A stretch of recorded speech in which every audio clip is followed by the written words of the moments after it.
boys were 15 when Bradley was shot and killed on December 13th, 2019. With the hope of establishing a framework for resolving this case, last month our office arranged a meeting between Bevan and the Huletts. The Hulett family told us they wanted two things from this process. They wanted to know exactly what happened leading up to Bradley's death, and they wanted Bevan to help them raise awareness with kids about gun safety.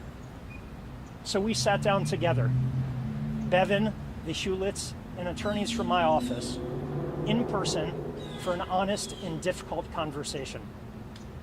It was emotional and it was truthful. And at the end, Bevan and the Huletts stood up, hugged one another, and agreed to work together to help others raise awareness about gun safety. The meeting was the first step in an agreement that we've now reached with Bevan. The agreement respects the wishes of the Hulett family to reconcile with her son's friend, whom they had known for years before this tragedy, while still holding Bevan accountable for his role in Bradley's death.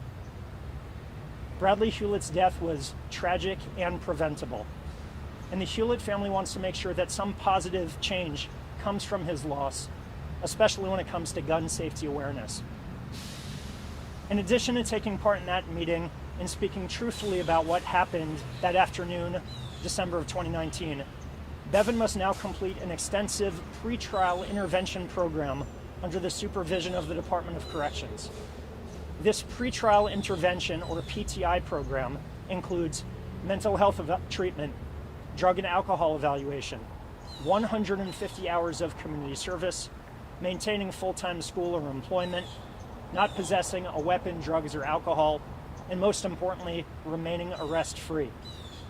PTI is commonly used across the state for defendants with minimal or zero criminal history. Typically, the supervision lasts 18 months. Bevan will be under supervision for 3 years, although he will be eligible for early termination after 18 months if he completes all the sanctions. If Bevan successfully completes all the requirements, every mandatory step, the charges will ultimately be dismissed, just as they would be for any defendant who completes PTI. Ramsey Bevan has agreed to perform his community service, working side by side with the Hulett family. He'll be volunteering with a foundation that the Huletts created in Bradley's honor to educate kids about gun safety. Bevan was one of Bradley's best friends. Bradley's parents told us they were less concerned about sending him to prison and more concerned about repairing the bond they once had with their son's friend. And they hope Ramsey would be able to rebuild his life going forward too. This resolution makes those things possible. I can't compliment Mr. and Mrs. Hulett enough for their trust and patience as this case went forward, as we prepared for trial, and as we ultimately brought this case to an appropriate and acceptable resolution. I'm going to ask them to come forward now. Megan Hulett has a statement she's prepared to read.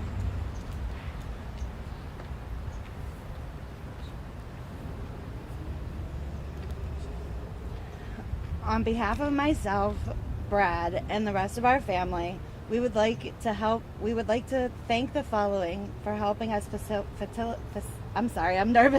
facilitate this agreed upon outcome. Andrew Warren and everybody at the state's attorney's office, Anthony Rickman and the Rickman Law Firm. Our attorney Anthony has been with us every step of the way in this horrible journey. He has been with us from day one, and we wouldn't have made it here without him. If you are ever in need of an attorney, make sure to find one with similar morals and values as yours. We also need to take a moment to thank all of our friends and family for supporting us. Everyone has opinions on what should or should not have happened, but we are extremely fortunate to have a great support system. They have stood by our side throughout. We have also like to thank everybody on the Justice for Bradley page, Chad Cronister and the Hillsborough County Sheriff's Office, especially Officer Johnson, who transported my husband to the hospital the night of Bradley's death, Drew Garabo, John Senning, Micah Rotunda, and Joey Flash on the Bone 102.5. They provided us a platform to ultimately find the truth and begin to heal. We are forever in their debt, and our family stands with Drew as he battles with cancer. We'd like to thank Toby Porter and all of the Hillsborough County Fire and Rescue, the doctors and nurses at Brandon Regional Hospital, Zipperer's Funeral Home for all the funeral arrangements, Fishhawk Fellowship Church for opening their doors for everyone to say goodbye to our son, all of the media, but especially Gloria Gomez, Justin Shecker, Catherine Smith, Roger Johnson, and Tony Marrero, who has followed our journey throughout the whole thing. There were a lot of organizations that helped us raise money for the foundation. Newsom High School Basketball Boosters, Durant High School Basketball, Just One Outreach, and Operation Lotus. Specifically, Melanie Jordy, she has helped us and been an absolute inspiration and shown us how to use compassion throughout our grief. We left the biggest thank you for last. The third boy that was present the night of Bradley's death at the Prez's house is nothing short of a hero in our eyes. With the support of his family, which plays an enormous role in the shortcomings of the others, he did the right thing from day one. He fully cooperated with the police. Hopefully, he can live a wonderful life with a special angel by his side, knowing that he was there for Bradley when Bradley needed him most. It is never wrong to do the right thing. We feel that this was the best possible outcome given the circumstances of Bradley's case. We never wanted to see Ramsey spend a lengthy amount of time in jail. All we ever wanted from the beginning was for all who were involved to take responsibility for their part in the death of our son. A few apologies would have went a long way. In addition to Sig Sauer, who manufactured a defective weapon, in our opinion, there were 3 people whose actions led to Bradley's death. Officer Perez for not properly storing his gun, his son for entering the bedroom that was off limits, retrieving the gun, and suggesting to use it to scare Bradley, and Ramsey, who was holding the faulty weapon when it was discharged, resulting in a TPD-issued bullet being shot into the back of our son's skull. While we understand the above-mentioned actions are not quote-unquote illegal by the laws as written today, our opinion is that there was a moral obligation as well as a legal one. We would like to thank Chief Dugan for changing the policy implemented by TPD. If this situation would ever occur again, the officer would face termination. It was very hard for us to think of living the rest of our lives preaching kindness matters and then not practicing that given the opportunity. Ramsey has agreed to help us keep Bradley's memory alive through the foundation. He is also willing to spread awareness about gun safety in Bradley's honor. How can we choose to push for Ramsey to serve time in jail when that will not benefit others? His life can help save others. How can we be okay with a 15-year-old taking full responsibility for Bradley's death when he held the gun for 3 to 5 seconds? We cannot. That would not be justice. We would like to say that we wish we could have come to this conclusion a long time ago. If everybody would have stepped up and cooperated with the police by giving truthful testimony from the beginning, we would be a lot further along in our journey. But we can't go back to change the past, so today starts our new beginning. We hope that everyone remembers Bradley for the happy, smiling, and beautiful brother and friend and son that he was. If you have a gun, store it safely. If you see a gun, do not touch it and leave immediately. And if you have the opportunity to choose kindness. Long love, Bradley.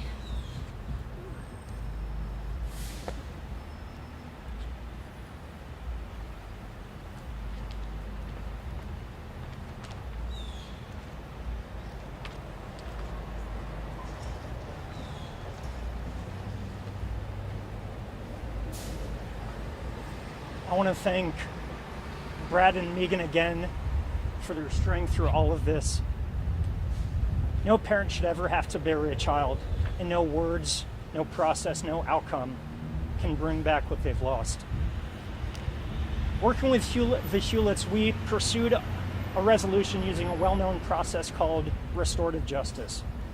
Restorative justice seeks closure for victims through reconciliation and a defendant's acceptance of responsibility. Restorative justice views crime not only as breaking a written law, but through the harm that it causes to victims and the community. A restorative justice approach seeks to repair those harms and rebuild trust rather than relying only on punishment. Our office has elected to use this process in the past in cases involving first-time offenders when the victim or victim's family has advocated for restorative justice rather than traditional prosecution and punishment. Our office filed the manslaughter charge under the theory that Ramsey Bevan had intentionally or recklessly pulled the gun's trigger, even though he was not intending to harm anyone. During the course of our investigation, however, we learned that this particular handgun has a defect, a design defect. The gun involved is a Sig Sauer P320. It has a defect that allows the gun to fire without the trigger being pulled. This has been seen in examples from across the country and from right here in Tampa. This new information, along with the wishes of the Hulett family, prompted our office to consider this resolution. Before I open it up to questions, please keep in mind that until Bevan completes the sanctions imposed, this is still a pending case, and therefore I'm limited in the amount of factual information that I can provide. Also, Attorney Anthony Rickman is here to answer questions on behalf of the Huletts. Andrew, is he being sentenced as charged? He's entering a pretrial intervention program. So, as I described before, the program contemplates he completes sanctions, and if he completes those sanctions without violating the agreement, at the end of the 18 or 36 months, the charges will be dismissed. So it's still a manslaughter charge anymore where we get downgraded charges? That's correct. The charge right now continues.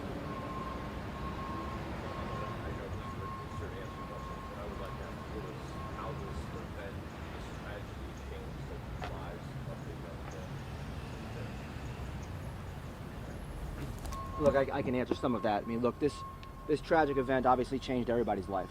You know, we know that the one witness who came forward, he'll be forever affected by this. You know, we haven't had the opportunity to talk to, the Perez's and their family, but obviously it's affected them. We were able to meet with Ramsey Bevan himself. And, through the family, we could see how this affected him. And no matter what resolution we come to in this case, Ramsey is going to have to live with his actions and what happened that day. And everyone in that house, everyone who's involved in this case, the friends, the family, the community, is going to have to live with what happened and the consequences of what happened. And it's affected all of them. Speaking with his lawyer, particularly Ramsey's lawyer, he's explained how it's affected him. So we know it's affected all of them, but nothing could affect, nothing compared to the immeasurable loss that the Hulett family suffered. And to stand here today, seeking justice, not vengeance, that's what this has been all about for them. It's about justice for Bradley, not vengeance. It's about doing what's just and what's right. And for them to be standing here today and hugging the person in a meeting a few weeks ago who held the firearm that killed their son, it speaks volumes for this type of family and the type of people that the Huletts are. Do they accept? So what will Ramsey do then to, going forward, what will he do specifically to educate others about this danger? Well, when you look at what happened, in my opinion, there's three real issues here. The first issue, number one, is the safe storage of the firearm. And the first thing we want to do is make safe storage law something that prosecutors can use. Something that law enforcement can use to make sure that people who are not storing their guns safely are held responsible, but also to educate. So we want to involve Ramsey in the education of people about how to store a firearm. Number two, we wouldn't be here today if people didn't mishandle a firearm and treat that firearm as it should be treated, as a loaded weapon. What we want Bevan to do is to help educate the community so that this doesn't happen again, so other parents aren't standing up here and mourning the death of their child. So with the BH3 Foundation, one of the other things that we're going to do is have Ramsey talk about gun safety. Go out and talk to high schools, talk to schools, The BH3 Foundation, is going to be involved in preaching gun safety and hopefully making a difference in the community, so no one has to stand up here again. And then the third is obviously that firearm itself, and hopefully, holding gun manufacturers responsible, particularly Sig Sauer. If you're going to put a product out there, make sure that product is safe, make sure it's not defective, and make sure that innocent people aren't killed with your product. Is there possible civil litigation against Sig Sauer? I can't comment on this point in time, but we do believe, as through the discovery, that there is responsibility on the gun manufacturer for sure. Was there, Cops. Are they still using that? The other officers who have those same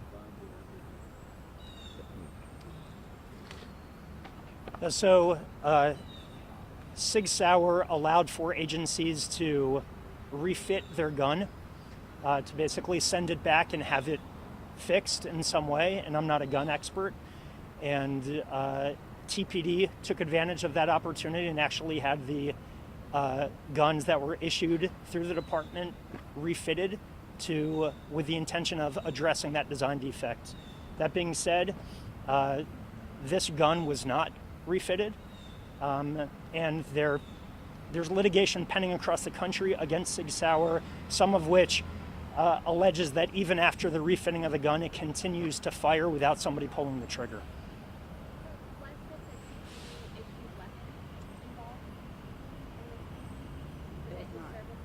This was not his service weapon. This was his Officer Perez's personal firearm. Do you know if there are still Sig Sauers being used at this moment? Law enforcement agencies across the country continue to use the Sig Sauer P320.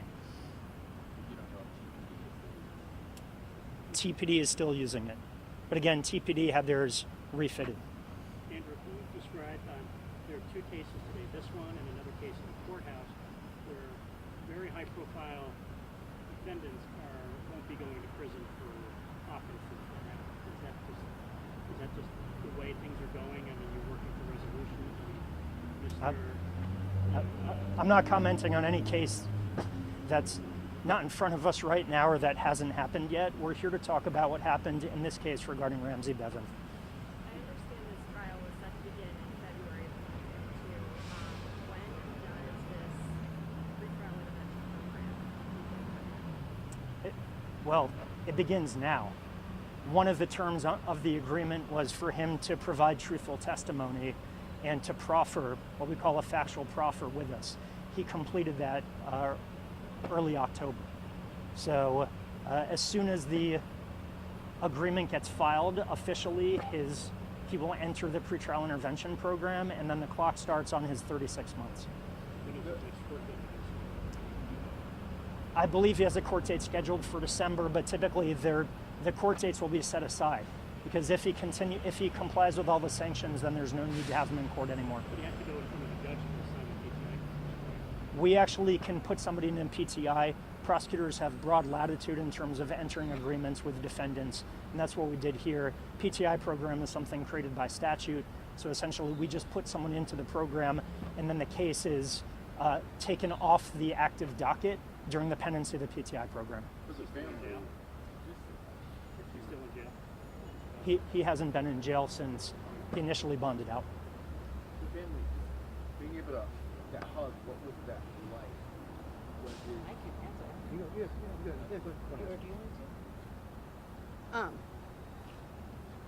That was huge input of our healing process. We have been stuck, I feel, in this, I'll call it purgatory, of it's been almost 2 years now without any type of resolution. And that was, I feel, the first step in us being able to move through this whole process. So it was huge. It was an emotional day for us, emotional whole entire week, but it felt like it was the right thing to do. So it felt good to move forward in the healing process. Can I ask for you personally, I can imagine the pain and everything that you've been through. How did you find the strength to have that meeting together? Pretty much Bradley. If you knew Bradley, he was very, very kind and very sweet, and he would never have he wouldn't have wanted any of this, obviously, but he would never have wanted us to be in turmoil and not speaking to his people that he was friends with and people that were at my house and spent the night at he would have hated all of this. So when it was brought up to us that we could go through this resolution instead of, I mean, we wouldn't have been happy at the end of the trial if Ramsey was sent to jail. That wouldn't have made us happy. We wanted consequences, but that wasn't one of them. So when this opportunity arose, it felt like it was the best thing for everybody. Mr. Marquez, I'm curious how much importance the gun, that defect in the gun, had in the decision to even put this on the table, a pretrial intervention. If there was no defect, would that be the case? I can't speculate about what may have happened if the facts were different. I can tell you that the design defect in the Sig Sauer was significant. It created an obstacle for us being able to prove that, as charged, Bevan had intentionally or recklessly fired the gun. It even raised questions about whether he, in fact, had intentionally or recklessly fired the gun, or whether the gun just happened to go off while it was in his hand during those very few seconds. So it was a significant factor, but it was a significant factor among other factors, and this process was largely driven from the beginning by what the Huletts wanted and the outcome that they hoped, and we're able to bring an outcome that I think is the best considering the circumstances. For you as a prosecutor, how important was it in this process in accepting this to have him explain what happened leading up to the tragedy? The significance of that was not so much for me as a prosecutor for the office, because that agreement was pending, was while we were contemplating this outcome. The significance behind it was when Brad and Megan had said that they want to hear from him. They want the opportunity to hear what happened from Bevan. That was the significance. To be able to sit in the room, watch him admit his responsibility in this, to describe what happened, and then ultimately to be able to stand up and through tears hug the parents of the best friend who he had shot. That was the significance. So for any attorney representing that young man, it's difficult, I suppose, to advocate your Fifth Amendment rights. How did that come about when he was allowed to speak? There's a lot of trust that goes on. This is why it takes time. Doing the right thing often takes time. And here we were able to have discussions between Bevan's counsel and with the family, with the Huletts and with Mr. Rickman about how to achieve the outcome that was the best. And we got to the point where Bevan was willing to come in and make a statement. I suppose this is maybe more of just a philosophical question about your office and the way that these cases are prosecuted. But I mean, it's not like a civil suit; it's a state criminal case. I guess how much discretion is there for your office or for an attorney to decide that a pretrial intervention is appropriate as opposed to just prosecuting something that's done? Being a good prosecutor is all about solving problems. We're constantly trying to balance public safety, accountability, rehabilitation, the wishes of victims and victims' family to achieve the right outcome.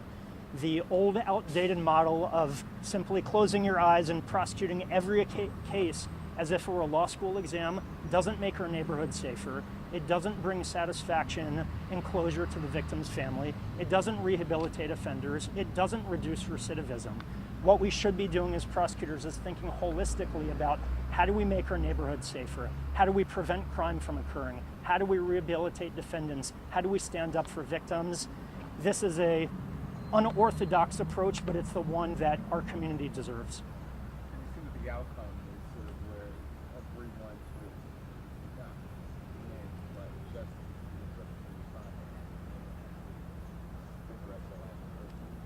There's no win here. Right.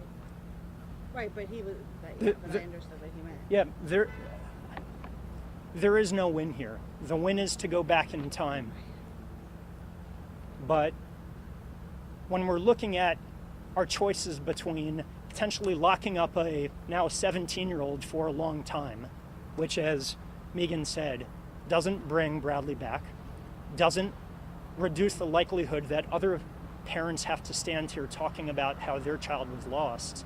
We are trying to solve problems, and the way we solved this problem was trying to hold Bevan accountable for his role in this and trying to find an outcome that brought closure to the family and that did some good going forward. And because of the compassion and patience of these two people right here, we were able to achieve that. And just to clarify, you said the PTI program will last for 18 months. If he passes that, the charges will be dropped and then he will be monitored for 3 years. The PTI program is set to last for 3 years with DOC supervision. The standard PTI program is 18 months. We doubled it in this case, but we're allowing early termination at that 18-month mark if he's complied with all the terms. It'll be free and clear of supervision. That's correct. And there won't be any criminal record challenge? He would have the arrest record against him and the fact that the charges were filed, but that the case was ultimately dismissed.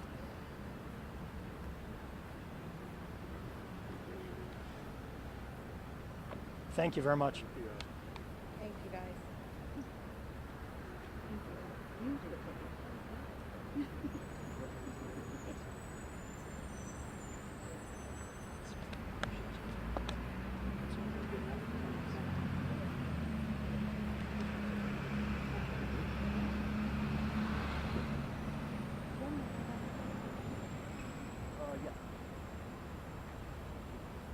Shake your hand.